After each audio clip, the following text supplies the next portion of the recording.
Hi dear student, मैं रामकृष्ण पनिका पढ़े चलो बढ़े चलो यूट्यूब चैनल पर आप सभी का स्वागत करते हैं। आज हम इस वीडियो में उदाहरण 8 को हल करेंगे। तो आइए देखते हैं क्या लिखा है उदाहरण 8। यहाँ पे लिखा है कि संख्या 6, 72 और 120 का अभाज्य गुणनखंड विधि द्वारा एचसीएफ और एलसीएम ज्ञात कीजिए। तो इस उदाहरण 8 को भी हम उदाहरण 6 की तरह ही हल करेंगे। तो आइए सबसे पहले हम 6, 72 और 120 का अभाज्य गुणनखंड करते हैं। हमारा संख्या क्या क्या है? 6, 72 और 120। तो हम यहाँ पे 6 का अभाज्य गुणनखंड करते हैं। 2 तिहाई 6 और 3 एकम 3। यहाँ से हम 72 का अभाज्य गुणनखंड करेंगे तो ये हो जाएगा 2 तिहाई 6 और 2 छक्का 12। यहाँ से 2 एकम 2 और 2 अट्ठे 16 हो जाएगा। फिर यहाँ से 2 नंबर 18 हो जाएगा। फिर यहाँ से हम इसको 3 से कट करेंगे तो 3 तिहाई 9 हो जाएगा और 3 एकम 3। अब हम 120 का यहाँ पे करते हैं तो ये हो जाएगा 2 छक्का 12 और ये 0, 2 तिहाई 6, 2 शून्य 0, 2 एकम 2, 2 पंचे 10 और ये कटेगा 3, 3 पंचे 15 और 5 एकम 5। ठीक है, हम यहाँ पे 6 को क्या लिख सकते हैं? हम 6 को लिख सकते हैं 2 की पावर 1 गुणे 3 की पावर 1। क्यों? क्योंकि 2 भी यहाँ 1 है और 3 भी यहाँ 1 है, इसलिए हम इनके घातों पर 1 लिख दिया। ठीक ना? अगर 2 होता यहाँ 2 ठो है ना, तो हम यहाँ पे घात 2 करते। अब हम यहाँ पे 72 को लिख सकते हैं 2 गुणे 2 गुणे 2 गुणे 3 गुणे 3। ठीक है ना? और या फिर हम इसे घात के रूप में ऐसे लिख देंगे। यहाँ पे 2 जो है 3 है, इसलिए हम 2 की पावर 3 करेंगे इंटू यहाँ पे 3 जो है 2 ही है, तो यहाँ पे हम 3 की पावर 2 करेंगे। ठीक है, कुछ ऐसे लिख सकते हैं। और हम 120 को लिख सकते हैं 2 गुणे 2 गुणे 2 गुणे 3 गुणे 5। ठीक है, अब इसको हम घात के रूप में कुछ इस तरीके से लिखेंगे। जैसे यहाँ जो 2 है वो 3 है यहाँ पे, तो हम 2 की घात 3 करेंगे। और यहाँ पे 3 एक ही है, तो हम 3 की घात 1 करेंगे। और 5 यहाँ 1 है, तो हम 5 की घात 1 करेंगे। ठीक है, यहाँ तक तो समझ में आ गया होगा। अब हम क्या करेंगे? एचसीएफ निकालने के लिए अभाज्य गुणनखंड में से उभयनिष्ठ संख्या को देखेंगे। तो देख लेते हैं कौन कौन सी संख्या उभयनिष्ठ है। तो आप देख रहे हैं 6 के अभाज्य गुणनखंड में 2 है, 72 के अभाज्य गुणनखंड में भी 2 है और 120 के अभाज्य गुणनखंड में भी 2 है। इसलिए यहाँ से हमें समझ में आया कि 2 जो है उभयनिष्ठ है। साथ में 6 के अभाज्य गुणनखंड में 3 है और 72 के अभाज्य गुणनखंड में भी 3 है और 120 के अभाज्य गुणनखंड में भी 3 है। इसलिए यहाँ से 3 भी उभयनिष्ठ हो जाएगा। ठीक है, लेकिन ये जो 5 है 120 के अभाज्य गुणनखंड में तो है, लेकिन 72 और 6 के अभाज्य गुणनखंड में नहीं है, इसलिए हम इसे उभयनिष्ठ संख्या नहीं मानेंगे। ठीक है, तो यहाँ पे क्या क्या उभयनिष्ठ था? 2 और 3। ठीक है, तो अब हम एचसीएफ के लिए क्या करते हैं? उभयनिष्ठ गुणनखंड में से सबसे छोटी बात मतलब सबसे छोटी घात वाली संख्या को हम लिखते हैं यहाँ पे। ठीक है, तो यहाँ पे 2 का सबसे छोटी घात कौन सा है? ये है 2 की पावर 1 है ना। यहाँ पे आप देखते हो तो इसकी घात 2 की पावर 3 है ना। इसकी घात है 2 की पावर 3, अर्थात कि इसकी घात 3, इसकी घात 3। यहाँ पे इसका घात कितना है? 1 है। ठीक है ना, तो यहाँ से 2 की पावर 1 एक उभयनिष्ठ हो जाएगा। और 3 में सबसे छोटी घात किसकी है? यहाँ पे तो 2 है, 3 की घात लेकिन यहाँ 1 है और यहाँ भी 1 है, इसलिए 3 की पावर 1 जो है सबसे छोटी घात कहला जाएगी, है ना। तो ये दोनों क्या है, प्रत्येक उभयनिष्ठ अभाज्य गुणन की सबसे छोटी घातें हैं, ठीक है ना। तो इन्हीं के बारे में हम आगे लिख देते हैं कि 2 की पावर 1 और 3 की पावर 1 प्रत्येक उभयनिष्ठ अभाज्य गुणनखंड की सबसे छोटी घातें हैं। उभयनिष्ठ अभाज्य गुणनखंड की सबसे छोटी घातें हैं, ठीक ना। ये 2 की पावर 1 और 3 की पावर 1 क्या है, प्रत्येक उभयनिष्ठ अभाज्य गुणनखंड की सबसे छोटी घातें हैं, है ना। इसलिए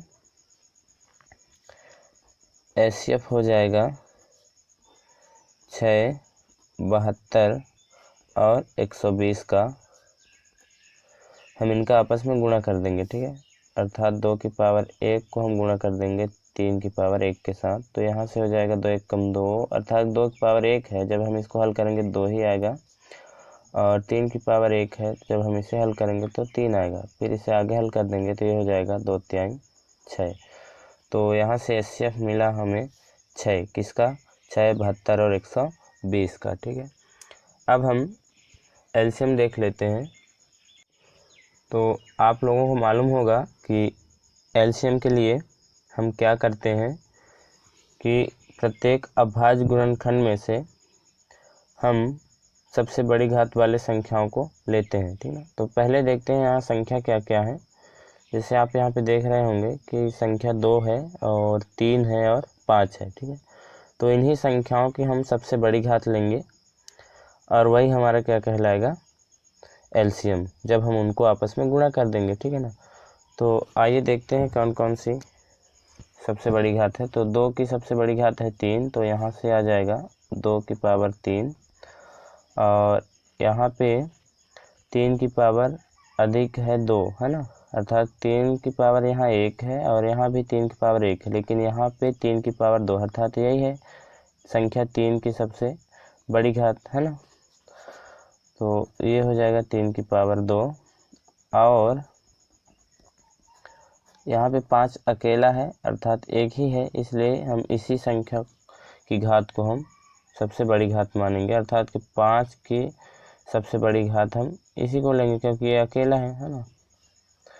तो यहाँ से हो जाएगा 5 की पावर 1, ठीक है। हमने सभी संख्याओं की सबसे बड़ी घात ले लिया है। अब हम आगे लिखेंगे कि है क्या, ये प्रत्येक अभाज्य गुणनखंड की सबसे बड़ी घातें हैं ना, जो तीनों से संबंध है, मतलब जो तीनों से संबंधित है ना। तो यही लिख देंगे आगे। तो यही लिखते हैं कि ये प्रत्येक अभाज्य गुणनखंड की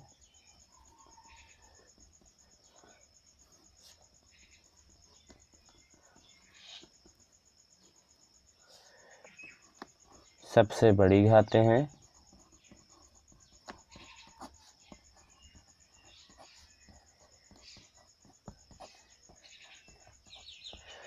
जो दोनों से संबद्ध है, सॉरी, जो तीनों से संबंध है, क्योंकि यहाँ पे 3 संख्याएं थी, 6, 72 और 120, है ना, जो तीनों से संबंधित है ना, मतलब संबद्ध है। इसलिए यहाँ पे LCM हो जाएगा 6, 72 और 120 का, हम इनको आपस में गुणा कर देंगे, अर्थात कि 2 की पावर 3 गुणे 3 की पावर 2 गुणे 5 की पावर 1, हम इसे हल करेंगे तो ये आ जाएगा 8, और ये हो जाएगा 3 3 9, और ये हो जाएगा 5, ठीक है। और इसे आगे हम हल करेंगे तो 9 पन्ना 45 और 45 अट्ठे 360, ठीक ना। तो यहाँ पे हमने देखा 6, 72 और 120 का HCF जो था वो 6 प्राप्त हुआ, और जो LCM प्राप्त हुआ हमको 360 प्राप्त हुआ। और यहाँ पे हम थोड़ा इस पर विचार करते हैं। जैसा कि हमने उदाहरण 6 को जब हमने हल किया था, अर्थात कि वहाँ पे 2 संख्याएं थे और जब हमने 2 संख्याओं का एचसीएफ और एलसीएम निकाला तो वो एचसीएफ और एलसीएम किसके बराबर थे? दोनों संख्याओं के गुणनफल के बराबर थे, है ना।